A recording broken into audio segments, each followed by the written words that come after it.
தமிழ் தேசிய பரப்பில் இருக்க அனைத்து கட்சிகளும் ஒருங்கிணைந்து ஒரு சின்னத்தின் கீழ் தேர்தலை எதிர்கொண்டுள்ள பட்சத்திலே மாத்திரம்தான் நாங்கள் என்னுடைய பாராளுமன்ற பிரதிநிதித்துவத்தை தக்க வைத்துக் கொள்ளக்கூடியதாக இருக்கும். மக்களாக நாங்கள் வைக்கின்ற ஒரே ஒரு வேண்டுகோள், தொடர்ச்சியாக ஒடுக்குமுறைகளுக்குள்ளாகி கொண்டிருக்கின்ற ஒரு இனம்,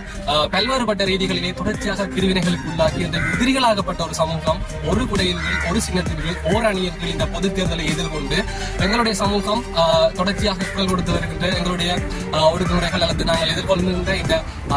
பொருளாதார பிரச்சனைகளை தாண்டி எங்களுக்கு இருக்கின்ற அந்த இனம் சார்ந்த சில பிரச்சனைகளை ஒருமித்த குரலாக ஒரு பாராளுமன்றத்தில் ஒலிக்க வேண்டுமாக இருந்தால் நிச்சயமாக எங்களுடைய பரப்பிலே, எங்களுடைய தமிழ் தேசிய பரப்பிலே வடக்கு கிழக்கில் இருக்கிற அனைத்து தமிழ் கட்சிகளும், தமிழ் தேசியம் சார்ந்த கட்சிகளும் ஒரு அணியில் திரள வேண்டும். ஒரு அணியிலே நீங்க